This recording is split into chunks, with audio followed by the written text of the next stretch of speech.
I'm Don Mockholtz, and you're listening to Looking Up with Don.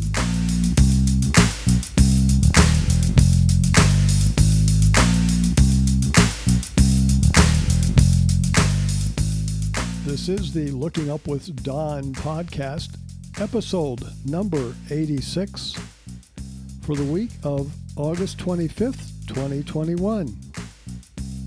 That would have been my mom's 100th birthday, but she passed away in 2016. The related website for this podcast is donmockholtz.com. That is spelled DONMACHHOLZ.com, 2 H's. What's up in the sky this week? As our week begins on Wednesday, August 25th, the moon is bright, rising about an hour after evening astronomical twilight. By Tuesday, August 31st, the moon will be a thick crescent in our morning sky, rising after midnight. This is a good week to get out in the evening for some dark sky observing. Jupiter and Saturn are both in our evening sky, as is the Milky Way in the center of our galaxy. This week and next week are good times to invite the neighbors over to look at the stars. There's no end to the things that can be seen. And don't forget the star Myra, marked on podcast 86, map 2, morning sky. It is at its maximum brightness this week.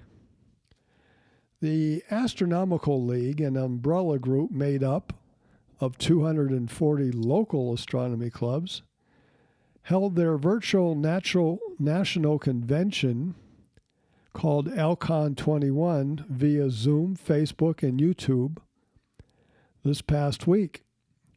It had many memorable talks by some of the top astronomers in the world, more than half of them being amateur astronomers. They also presented awards, and I, Don Mockholtz, received the Leslie Pelter Award. It was presented to me for my 12 comet discoveries and my numerous contributions to observational astronomy. I had a couple minutes this weekend to say thank you, but I also put together a 6-minute acceptance speech. This speech is on my website, donmockholtz.com. When you hit the Listen Now button, it takes you to a YouTube clip of my speech. I will not repeat the speech here. It has some visual props that cannot be done justice in a podcast. So I suggest you go to my website and watch that speech. Will you be able to see the International Space Station this week, which, for our purposes, begins Wednesday, August 25th through Tuesday, July 31st? It depends upon where you are located. This week we have 6 zones. All you need to know is your latitude. North of 60 degrees north, you will not see the International Space Station at all. Between 48 and 60 degrees north, it will be in your morning sky for at least part of the week. The further south you live, in the band of 48 to 60 degrees, the more of the week the ISS will be in your sky. From 35 through 48 degrees north, the ISS will be in your morning sky for the whole week, sometimes twice per night. From 25 through 35 degrees north, the ISS will be in your morning sky for only the first few days of the week. The next area would be from 35 degrees south to 25 degrees north. This is a large equatorial band. The International Space Station will not be in your sky at all. From 55 to 35 degrees south, it will be in your evening sky, near 35 degrees south for only the last few days of the week, but further south for the whole week. To determine where it will be in your sky, go to the website heavens-above.com and enter your location, then click on ISS. With the moon leaving the evening sky, let's get out and look at some comets. Next week, I'll be adding more comets to the mix, those that are visible in the morning sky. These comets are plotted on Podcast 86, Map 3 Comets.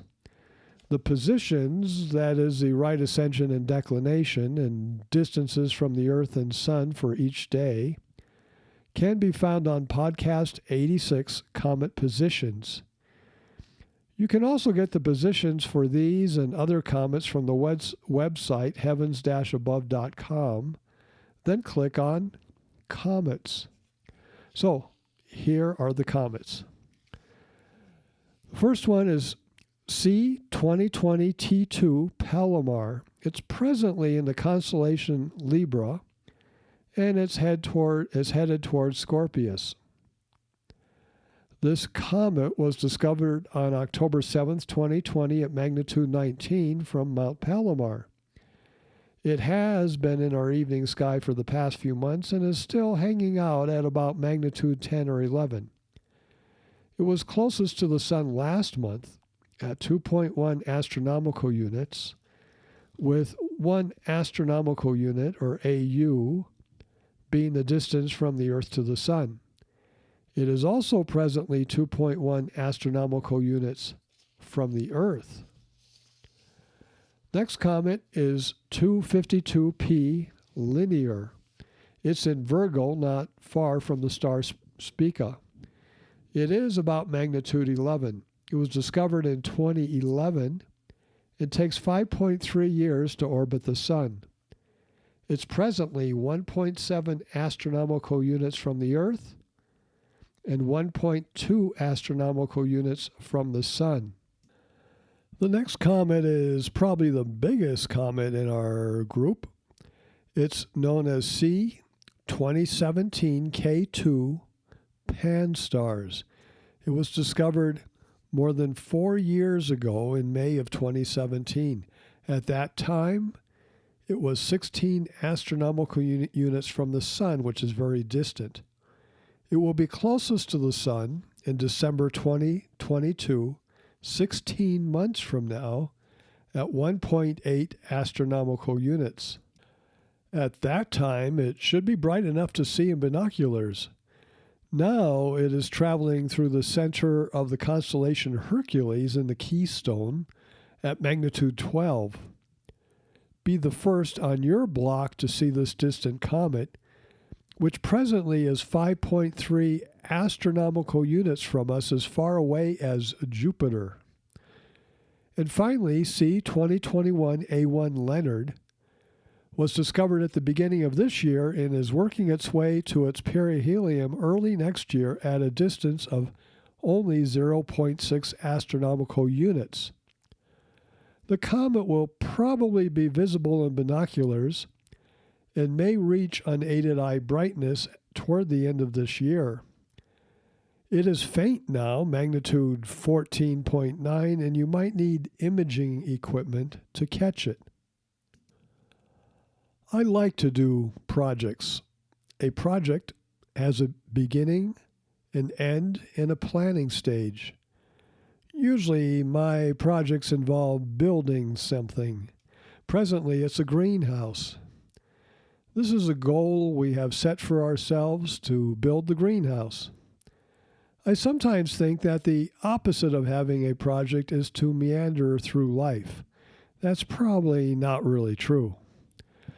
Applying this to astronomy, there's nothing wrong with going out at night and just looking up. Everyone should do that once in a while. If you want to go a step or two further, then get involved in something with some order, a project perhaps. In my early days, I would just take my telescope out, a 2-inch refractor in the mid-1960s, and look at whatever was up. Before long, I was making a list of objects that I wanted to see. I still have some of those lists. An observing program can get you out there observing with a purpose. The Astronomical League has dozens of observing programs, from planetary nebula to radio astronomy to learning the constellations and so much more. Search the internet for the Astronomical League and look at what they have to offer. Each program comes with a coordinator to help you out, and most have a booklet or a spreadsheet outlining what's required to pass the program. Some can be completed in a few nights. Some will take a couple of years, and you can work on several at once. Another organization with observing programs is ALPO, the Association of Lunar and Planetary Observers. This group is solely solar system stuff like meteors, comets, the planets, the moon, and the sun. Go to the ALPO website and find out more. The SLU Automated Telescopes has observing programs too. You don't need to own a telescope. For this one, you rent their telescope to image the sky for you. This is SLOOH, S-L-O-O-H. You could get the Boy Scout Astronomy Merit Badge book and complete the projects. The Girl Scouts have a Space Science Badge. You can make up your own projects. Find all the deep sky objects in each constellation. There's books written to help you with that. Or find many of the 2,500 Herschel objects. Or find all of the 110 Messier objects. Watch meteors. Sketch features on the moon. Advocate for light pollution control. Build a telescope. Build a radio telescope. Look for the planets and bright stars in the daytime. Photograph or image stuff. I could go on. And on these podcasts, I do suggest projects you can do. Next week, I'll discuss at least 2 more in detail. To recap the podcast, what's up this coming week? The moon is in the morning sky, giving us plenty of evening dark sky to see Jupiter, Saturn, the summer Milky Way, and some comets. See the star Mira in the morning sky. And pick a project. You have been listening to Looking Up with Don, podcast episode number 86 for August 25th, 2021. I'm Don Machholz. Once again, the related website for this podcast is donmachholz.com. That is spelled DONMACHHOLZ.com, 2 H's. You can contact me at dontheastronomer@gmail.com. Once again, that is dontheastronomer@gmail.com. God willing and pod willing, I'll be back next week for another episode of Looking Up with Don. We will discuss what's up in the sky. I'll discuss an experiment with Jupiter that you'll probably fail at, but it's worth a try. How's that for a tease? And a long-term project lasting years that will need only 20 minutes of work. And we'll look at even more comets. All that and more. Thank you for listening. See the sky this week. I'll see you next week.